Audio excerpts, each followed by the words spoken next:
الحمد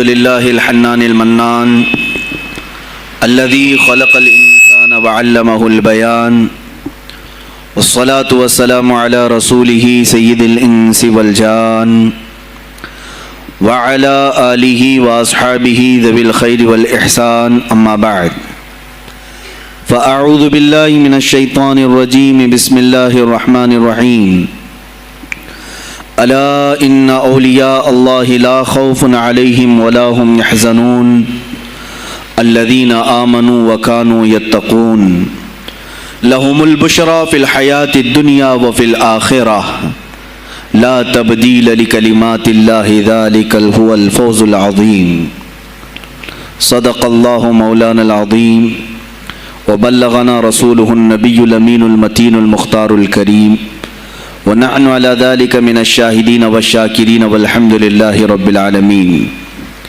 بارگاہ رسالت معاذ صلی اللہ تعالی علیہ وسلم میں درود پاک کا ہدیہ پیش کریں۔ اللہم صلی علی سیدنا و مولانا محمد معدن الجود والکرم وآلہ واصحابہ الکرام وابنہ الکریم وبارک وسلم صلاة دائمة سرمدا ابدا۔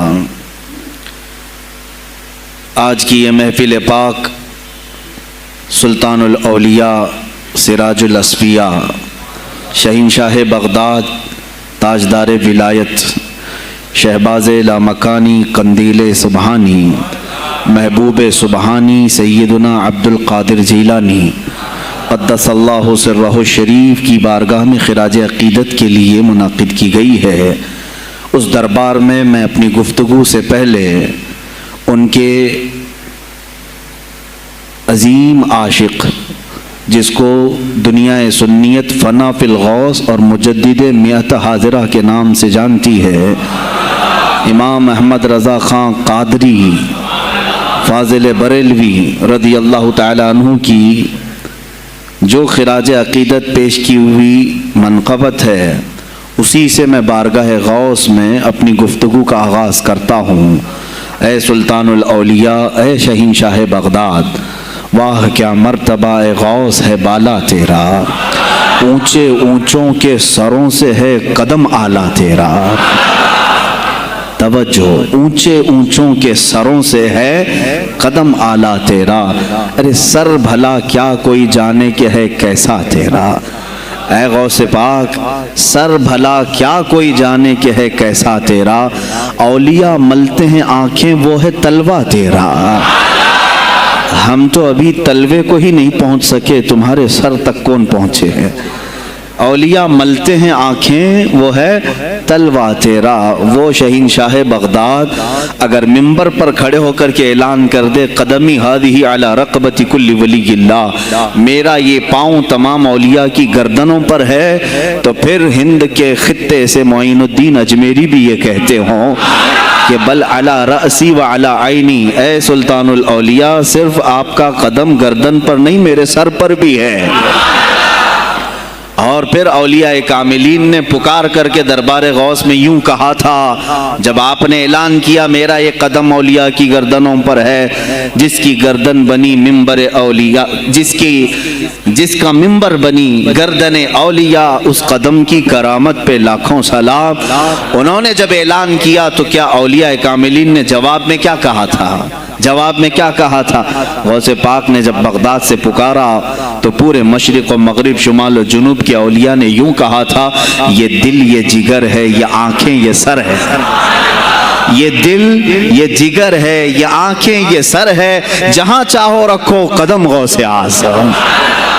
گردن ہی کیا ہے، یہ دل ہے، یہ جگر ہے، یہ آنکھیں ہیں، یہ سر ہے، آپ کی مرضی جہاں ہو میرے آقا آپ قدم رکھتے ہیں، جہاں چاہو رکھو قدم غوث اعظم۔ عزیزان گرامی وقار، تاجدار بریلی نے شہنشاہ بغداد کی بارگاہ میں پیش اس طرح سے کیا کہ جو ولی قبل ہوئے یا بعد ہوئے سب ادب رکھتے ہیں دل میں میرے آقا تیرا، سارے اقطاب جہاں کرتے ہیں کعبے کا طواف، کعبہ کرتا ہے طواف در والا تیرا۔ اے شہنشاہ بغداد، تیری میری قسمت کی قسم کھائیں سگانے بغداد، ہند میں رہ کے بھی دیتا رہوں پہرا تیرا۔ ہند میں رہ کے بھی دیتا رہوں پہرا تیرا۔ سرکار بغداد کی بارگاہ میں پھر استغاثہ کرتے ہوئے اعلیٰ حضرت بریلوی رحمۃ اللہ تعالی علیہ یوں عرض کرتے ہیں، اے شہین شاہ بغداد، تجھ سے در، در سے سگ، اور سگ سے ہے مجھ کو نسبت، میری گردن میں بھی ہے دور کا ڈورا تیرا۔ اس نشانی کے جو سگ ہیں نہیں مارے جاتے، جس کی گردن میں قادری پٹا ہو، جس کی نسبت سلسلہ قادریہ سے ہو گئی ہو، اس کے لیے اعلیٰ حضرت بریلوی فرماتے ہیں اس نشانی کے جو سگ ہیں، ہم کتا پاک ہیں شہنشاہ بغداد کے، اس نشانی کے جو سگ ہیں نہیں مارے جاتے، حشر تک میرے گلے میں رہے پٹا تیرا۔ اور اے سننے والو، میں نے اپنے آپ کو سگ کہا، کتا کہا، تو کہیں تم اس خیال میں نہ آ جانا کہ کتا معمولی ہوتا ہے۔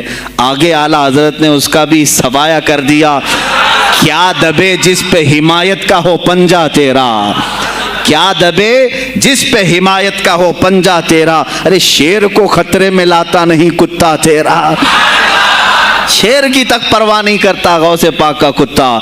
تو میں نے اپنے آپ کو کتا کہا تو اس بھول میں نہ رہ جانا کہ کتے کو کوئی بھی مار لے جائے گا، اٹھا لے جائے گا۔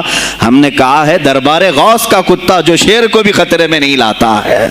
عزیزان گرامی وقار، بارگاہ غوث میں جو جھوم کر کے اشعار امام احمد رضا خان فاضل بریلوی رحمۃ اللہ تعالی علیہ نے بیان کیے ہیں، وہی ہماری گفتگو کا خلاصہ بھی ہیں۔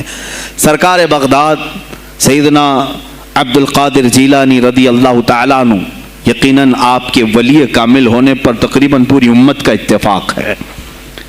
اتفاق کا مطلب صرف بریلویوں کا نہیں، دیوبندی بھی مانتے ہیں، اہل حدیث بھی مانتے ہیں، شیعہ بھی مانتے ہیں۔ غوث پاک رضی اللہ تعالیٰ عنہ کی ولایت سے ان میں سے کسی کا انکار نہیں۔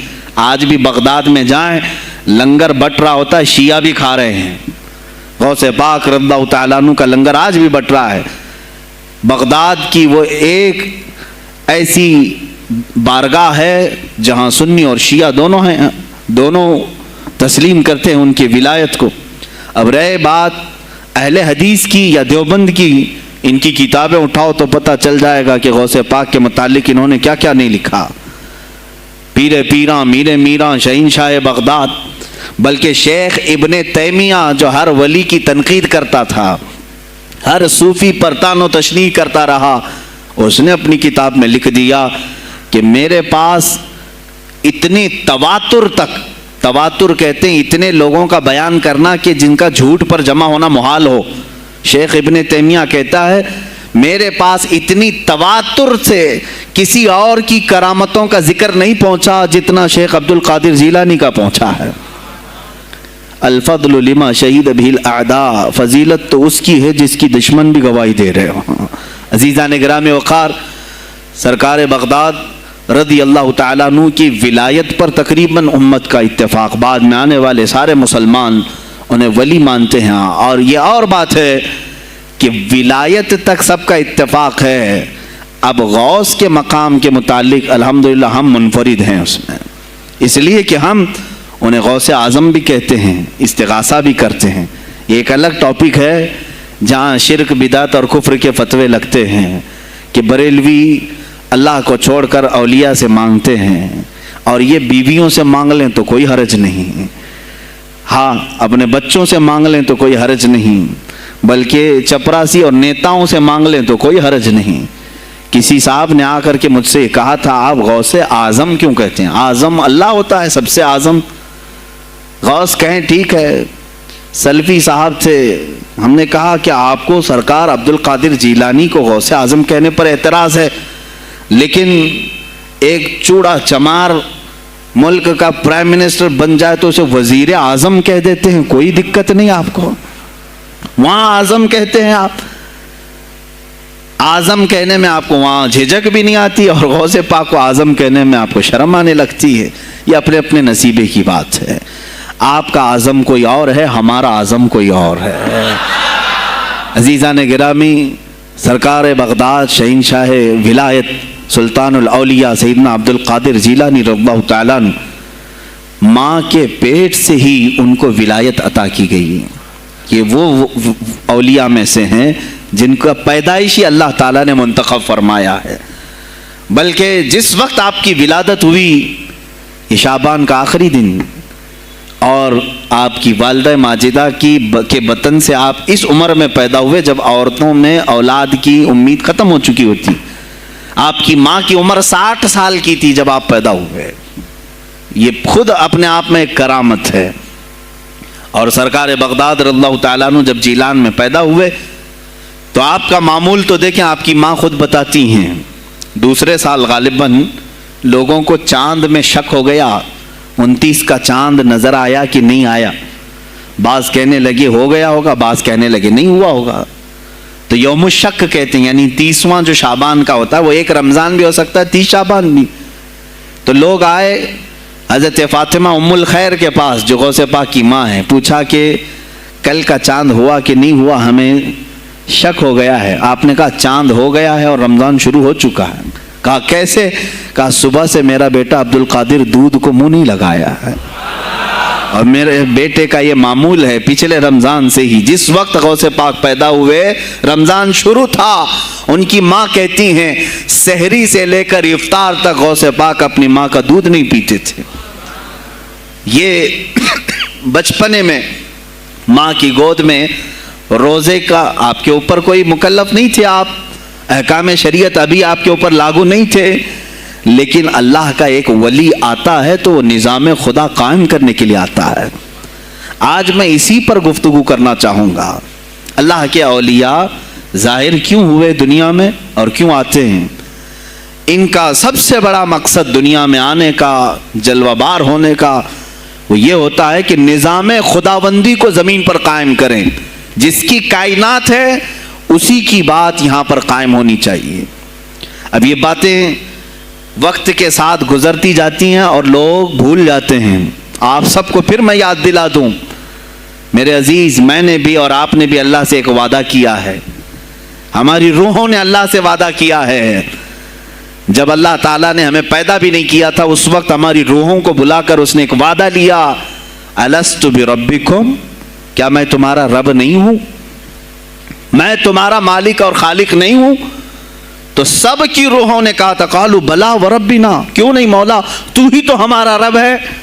رب تعالیٰ نے فرمایا کیا تم اسی وعدے پر برقرار رہو گے دنیا میں جانے کے بعد؟ سب نے کہا تھا ہم وعدہ کرتے ہیں مولا اسی پر باقی رہیں گے. یہاں آنے کے بعد کتنے وہ لوگ ہیں جو اس کی ربوبیت کا اقرار کرتے ہوئے اس کائنات میں صرف اس کے گن گاتے ہیں. کفار و مشرکین تو وعدہ خلاف ہیں، توڑ دیے، انہوں نے اللہ کے علاوہ کسی اور کو خدا بنا لیا. لیکن تم نے اللہ اکبر تو کہا، زبان سے تو تم نے تسلیم کیا، لیکن تمہارا رہن سہن یہ بتاتا ہے کہ تمہارا مالک کوئی اور ہے. کسی اور کو راضی کرنے میں لگے ہوئے ہو، کسی اور کی دریوزہ گیری کر رہے ہو، کسی اور کی خوشامدی میں کھڑے ہوئے ہو. درباروں کے آستانوں کے دروازوں پر تمہارا کھڑا ہونا گھنٹوں پر کسی کو راضی کرنے کے لیے، یہ تمہارا عمل بتاتا ہے کہ تم نے رب اعلیٰ کو اکبر نہیں سمجھا. وعدہ تو تمہاری روحوں نے کیا تھا کہ تیرے سوا کسی کو ہم حاکم نہیں تسلیم کریں گے، حاکم اعلیٰ صرف اللہ ہے. اولیاء کاملین یہی بات یاد دلانے کے لیے آتے ہیں، پھر تمہیں یہ یاد دلانے کے لیے آتے ہیں.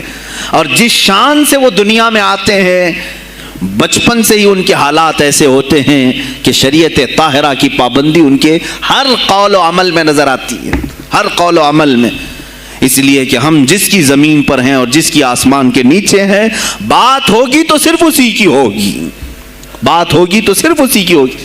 مجھے ایک بات یاد آتی ہے، سرکار مفتی اعظم ہند رحمۃ اللہ تعالیٰ علیہ آپ کے سامنے کوئی صاحب تقریر کر رہے تھے، یہ زمین سب کی ہے، ان کی بھی ہے، ان کی بھی ہے، ان کی بھی ہے. آپ نے کہا چپ رہو، زمین اللہ کی ہے اور صرف اللہ کا نام ہو.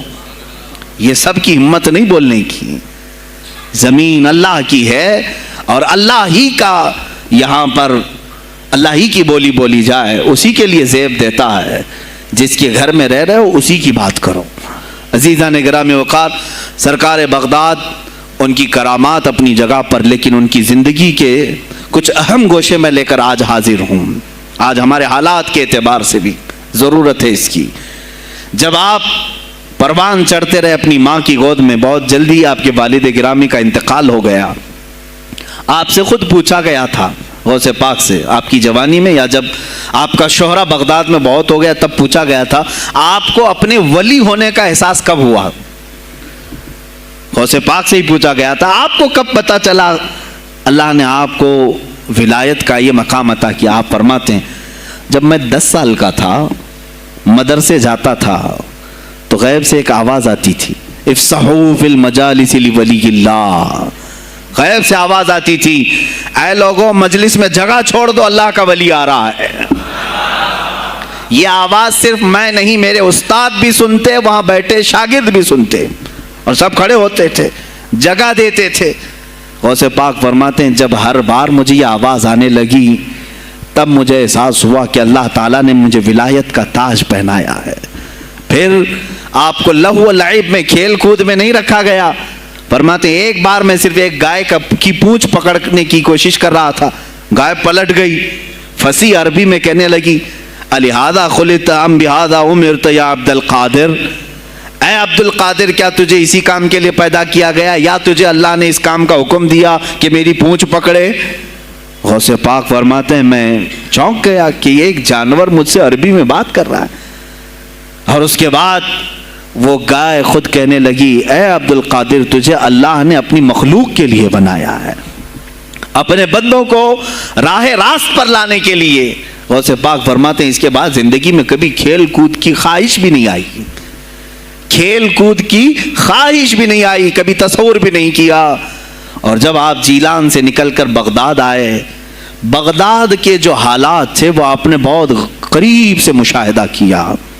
میرے عزیزو آج کے جو حالات ہیں نا، آج کے جو حالات میں نے پڑھا اس سے بھی زیادہ ڈینجر حالات اس زمانے کے تھے۔ آج لوگ حالات کی شکایت کرتے ہیں، بہت سارے علماء مولانا ہم سے کہتے ہیں حالات اب صحیح نہیں ہیں، ویسے نہیں ہے پہلے۔ میں تمہیں غوث پاک کے حالات بتاتا ہوں، اس وقت سیاسی حالات کیا تھے۔ اس وقت سیاسی حالات اتنے خطرناک ہو چکے تھے، بغداد میں شیعوں نے اپنا گڑھ جمایا تھا، یہاں تک کہ ہر عالم پر، ہر واعظ پر، ہر امام مسجد پر پابندی تھی۔ سیدنا ابو بکر صدیق اور حضرت عمر کا کوئی نام نہیں لے سکتا تھا، کوڑے مارے جاتے تھے۔ شیخین کا اگر کسی نے نام لے لیا کسی عالم نے، کوڑے مارے جاتے تھے۔ خلیفہ واثق باللہ تک یہ تاریخ چلی بغداد میں، اور سلطنتیں ٹوٹ چکی تھیں۔ سیاسی حالات اس قدر خراب ہو چکے تھے، چھوٹی چھوٹی ٹکڑیوں میں بٹ چکے تھے مسلمان۔ مصر کی طرف دیکھیں تو فاطمی حکومت قائم ہو گئی تھی، وہ اپنے آپ کو فاطمی کہہ رہے تھے۔ بغداد میں عباسی خاندان حکومت کر رہا تھا، اور وہ بھی سمٹ کر کے صرف بغداد کے اطراف رہ گئی بس۔ پھر ترکی کی طرف دیکھیں تو سلجوکی خاندان تھا، ایک ایک ٹکڑا حکومت کر رہا تھا، اور یہی آپس میں دست بگریباں تھے، ایک دوسرے سے لڑ رہے تھے۔ اور پھر پلس اس پر ایسا کہ بازنطینی جو عیسائی تھے، صلیبی تھے، ان سلطنتوں کو آپس میں لڑا کر کے اس قدر شدت پیدا کر چکے تھے کہ بغداد والا مصر نہیں جا سکے، مصر والا ترکی نہ آ سکے۔ پھر ادھر بخارا، سمرقند، نیشاپور، یہ جو رشیا میں ہیں آج، ازبکستان وغیرہ میں، یہاں الگ ایک سلطنت قائم تھی، اور ہند میں الگ کفرستان تھا۔ سب جگہ الگ الگ حالات تھے، اور مسلمانوں کے لیے اس زمانے میں ایسے حالات ہو گئے جیسے لاک ڈاؤن ابھی کا سیم۔ میں آپ کو بتا دوں سچویشن، لاک ڈاؤن میں کیا ہوا تھا معلوم ہے؟ یہ ہمارے طلبہ دیکھیں 8 مہینے سے بیٹھے ہوئے ہیں، مدارس میں نہیں گئے، حفظ قرآن کر رہے تھے، عالم دین بن رہے تھے، مدرسے بند ہیں نا، گھروں میں بیٹھے کچھ تو آوارہ گردی کر رہے ہیں۔ اسی طرح کالج کے بچے بھی، اسکول کے بچے بھی، سب چھوٹے ہوئے ہیں لاک ڈاؤن کی وجہ سے۔ سیم یہی سچویشن اس زمانے میں ہوئی۔ بغداد علمی مرکز تھا، کوفہ اور بصرہ علم کے مرکز تھے۔ آپسی رنجشوں کی وجہ سے بادشاہوں کی طلبہ ایک جگہ سے دوسری جگہ کا سفر نہیں کر سکتے تھے، بغداد کے سارے مدرسے بند پڑے ہوئے تھے، کیونکہ طلبہ آ نہیں سکتے۔ کہاں سے آئے تم؟ مصر سے آئے، واپس جاؤ، اس سلطنت میں کیا کر رہے ہو؟ اس طرح کی سختیاں، یہاں تک کہ یہی زمانہ ہے جب حسن بن صباح نام کا ایک ایسا منافق جس نے اس زمانے کے بادشاہوں کو خرید لیا اور کچھ لوگوں کو نشے کا خوگر بنایا. حشیشین وغیرہ آپ نے سنا ہو, صلاح الدین ایوبی کا زمانہ ہے. غوث پاک سے صرف 4 سال بعد صلاح الدین ایوبی آئے, صرف 4 سال بعد. اس زمانے میں حسن بن صباح نے ہزاروں نوجوانوں کو نشے کا عادی بنا دیا تھا, ہزاروں نوجوان. اور کیسا نشہ, کوکین, افیون وغیرہ سب تو لے کر کے تو لوگ ہوش میں آ جاتے ہیں. وہ ایسا تھا کہ اس نے جو نشہ دکھایا تھا, ایک چھوٹے سے کمرے میں ان کو رکھتا اور انہیں بتاتا کہ یہ درخت ہیں, یہ نہر ہے, یہ محل ہے, یہ حور ہے, تو اسے وہ جنت ہی سمجھتے تھے. اور پھر اس کمرے سے باہر نکالتا اس کو, تڑپ تڑپ کے آدمی مر جاتا کہ مجھے میری جنت میں واپس کرو. وہ جنت نہیں کمرہ ہوتا تھا, لیکن نشہ اسے ایسا کرایا جاتا تھا کہ اس کمرے کو وہ جنت سمجھنے لگتا تھا. اور ان نوجوانوں سے کیا کرایا جاتا تھا, ان کو نشے کا عادی بنا کر کے باہر نکالا جاتا, انہیں ٹارگیٹ دیا جاتا, فلاں مجلس میں جاؤ, فلاں خلیفہ کو قتل کرو, فلاں وزیر کو مارو, فلاں سپاہیوں کو مارو, فلاں عالم دین کا قتل کرو. اور وہ اپنا ٹارگیٹ پورا کر کے آتے, اس لیے کہ انہیں نشہ چاہیے تھا. وہ 1 دن 2 دن سے زیادہ اس نشے کے بغیر رہ نہیں پاتے ہیں. وہ اپنا ٹارگیٹ کرنے کے لیے اپنی جان بھی جوخم میں ڈالتے ہیں. اس طرح کے کئی حملے خلفاء پر کرائے حسن بن صباح نے. اور جانتے ہیں, میں نے آج تاریخ دیکھی, حسن بن صباح نے علماء اہل سنت کو, اس زمانے کے 40,000 علماء کو قتل کرایا.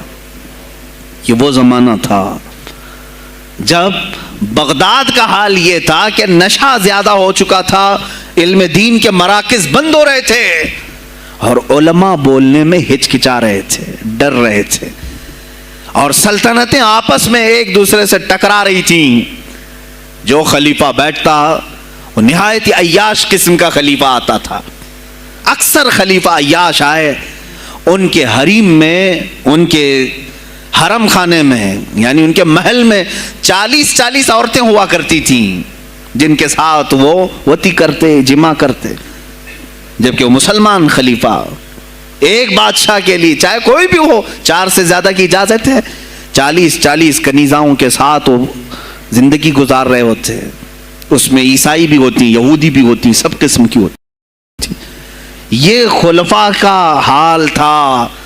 تم کیا کہہ رہے ہو ہمارے زمانے کو؟ ارے حالات برے ہیں, حالات برے ہیں. ابھی اور میں بتاؤں کتنے برے حالات اس زمانے میں تھے. علماء کو کوڑے مارے جاتے تھے اگر بولے. ارے شیخین کا نام لینے پر پابندی بغداد میں لگ گئی ہو, اس سے بڑا اور ظلم کیا ہو سکتا ہے؟ سیدنا ابو بکر صدیق, حضرت عمر کا نام لینے پر کوڑے مارنے لگائے جاتے. ایسے حالات میں شہنشاہ بغداد سیدنا عبد القادر جیلانی بغداد آئے ہیں جب آپ کی عمر صرف 18 سال کی تھی.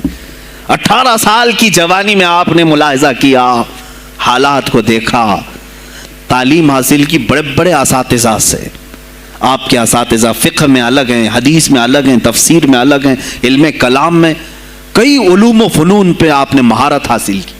اس کے بعد حالات دیکھ کر کے آپ نے کیا کہا, یہ اب یہاں سے میں ہر ایک عالم دین کے لیے بشمول من میرے لیے نصیحت سمجھتا ہوں, غور سے سن لیں.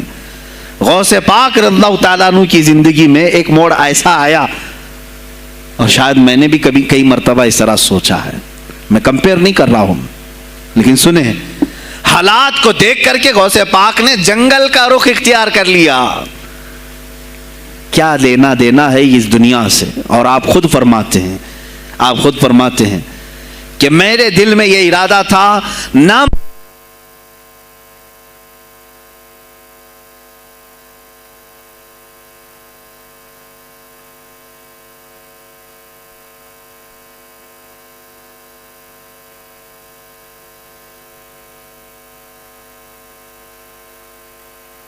ہیں, میرا ارادہ ہوا جنگل میں ایسی جگہ رہوں کہ نہ مجھے مخلوق دیکھے اور نہ میں مخلوق کو دیکھوں, عبادت میں ایسے مصروف ہو جاؤں.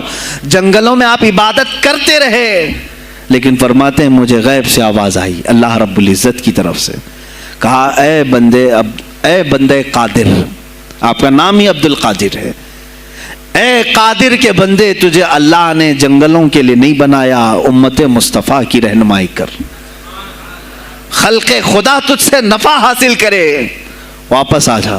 غوث پاک فرماتے ہیں میرا ارادہ تو تھا کہ میں اپنی زندگی اللہ کی یاد میں فنا کر دوں، لیکن میں شہر صرف اس لیے واپس آیا کہ جنگل میں صرف میری اصلاح ہو سکتی ہے، شہر میں پوری امت کی اصلاح ہو سکتی ہے۔ علماء کے لیے یہی آج نصیحت ہے، تم چاہے تو گدی نشین بن جاؤ، سجادہ نشین بن جاؤ، جھولی نشین بن جاؤ، جنگل نشین بن جاؤ، ہو سکتا ہے تمہارے اپنے فائدے کے لیے تم سوچ سکتے ہو۔ میں نے ابھی یہ کہا، میرے دل میں ارادہ تھا کہ گوشہ نشین ہو کر کے اپنی عبادت کریں، اپنی آخرت کی فکر کریں، نہیں، علماء کو اللہ تعالیٰ نے علم عطا کیا ہے امت مصطفیٰ کی رہنمائی کے لیے، یہ امانت ہے، چاہیں تو بھی چھپ نہ سکیں۔ عزیزان کرام وقار، غوث پاک رضی اللہ تعالیٰ عنہ واپس بغداد آئے۔ اچھا، وہ اتنی عبادتوں کے عرصے میں جانتے ہیں کہاں کہاں کا سفر نہیں کیا انہوں نے؟ جنگلوں کا سفر، صحراؤں کا سفر، بیابانوں کا سفر، یہاں تک کہ سری لنکا کی سرزمین تک پہنچے، ملتان تک آئے۔ یہ تاریخ کی کتابیں بتاتی ہیں آپ نے پیدل یہ سارے سفر کیے، پھر واپس اسی بغداد آئے جہاں کے حالات بڑے ہی کشیدہ تھے، اور خلفائے وقت کے خلاف زبان کھولنا یہ آگ سے کھیلنے کے برابر تھا، آگ سے کھیلنے کے برابر تھا۔ اور سب سے بڑا مسئلہ تو غوث پاک کے لیے یہ تھا کہ آپ بغداد کے نہیں تھے، عراق کے نہیں تھے، آپ جیلان سے آئے تھے۔ جیلان ایران میں ہے، اس زمانے میں طبرستان ایک صوبہ تھا، طبرستان کا ایک شہر جیلان تھا، جیلان سے آئے ہوئے تھے بغداد میں۔ آپ کی زبان فارسی تھی، فارسی زبان کا ایک طالب علم بغداد میں آیا ہے، اور بغداد پورا عربیوں کا ہے، فصیح عربی بولنے والے لوگ، اور نہایت ہی عیاشی میں پڑے ان کی اصلاح کیسے کریں۔ دل میں بار بار یہ احساس ہوتا، غوث پاک فرماتے میری زبان فارسی تھی اور ان کی زبان عربی ہے، میں ان سے خطاب کیسے کروں، ان کو اصلاح کے راستے پر کیسے لاؤں؟ بار بار سوچتے تھے، لیکن دل میں ایک درد ہوتا تھا کہ امت مصطفیٰ کو اس حال میں نہیں چھوڑنا چاہتا۔ ایک دن ایک مسجد میں غمگین حالت میں سوئے، ظہر کا وقت تھا، نماز پڑھ کر کے آپ آرام کر رہے ہیں، اور جیسی آنکھ بند ہوئی سرور کائنات صلی اللہ علیہ وسلم تشریف لائے۔ پوچھا عبد القادر کیوں غمگین ہے میرے بیٹے؟ کہا کہ یا رسول اللہ صلی اللہ علیہ وسلم، زبان میری عجمی ہے، فارسی، میں عربیوں کے بیچ بیٹھا ہوں، اصلاح کرنے کی کوشش کرتا ہوں، لیکن مجھے یہ عجمی سمجھیں گے۔ اللہ کے نبی صلی اللہ علیہ وسلم نے فرمایا تو اپنا منہ کھول۔ آپ نے منہ کھولا، حضور پاک نے اپنا لعاب پاک ڈالا، دوسری بار ڈالا، تیسری بار ڈالا، چوتھی بار ڈالا، پانچویں، چھٹی، 7 مرتبہ حضور پاک نے اپنا لعاب پاک دیا اور کہا عبد القادر اب اٹھ اور بیان کرو۔ فرماتے ہیں خواب میں نے حضور اکرم صلی اللہ علیہ وسلم کا لعاب پاک لیا، تھوڑی ہی دیر گزری تھی، میرے خواب میں ہی میرے جد کریم مولا کائنات علی مرتضیٰ تشریف لائے۔ کہا پھر وہی سوال کیا عبد القادر کیوں نہیں بیان کرتے؟ کہا میں فارسی النسل، فارسی ہوں اور عربیوں کے بیچ میں ہوں۔ انہوں نے کہا تو اپنا منہ کھول۔ باب العلم، باب مدینۃ العلم، علی کرم اللہ وجہہ الکریم اپنا لعاب پاک ڈالتے ہیں، 1 بار، 2 بار، 3 بار، 4 بار، 5 بار، 6 بار، بس کیا۔ غوث پاک نے کہا نانا جان نے مجھے 7 مرتبہ پلایا، آپ نے 6 مرتبہ۔ علی کرم اللہ وجہہ الکریم فرماتے ہیں میں برابری تو نہیں کر سکتا، وہ رسول کائنات ہیں۔ عزیزان گرامی وقار، غوث پاک فرماتے ہیں پھر میری آنکھ کھلی، اور اسی جامع مسجد میں جب میں کھڑا ہوا اور خطاب کے لیے لوگوں کو پکارا تو دیکھا ادھر سے بھی مخلوق آ رہی ہے، ادھر سے بھی آ رہی ہے، سامنے سے بھی آ رہی ہے۔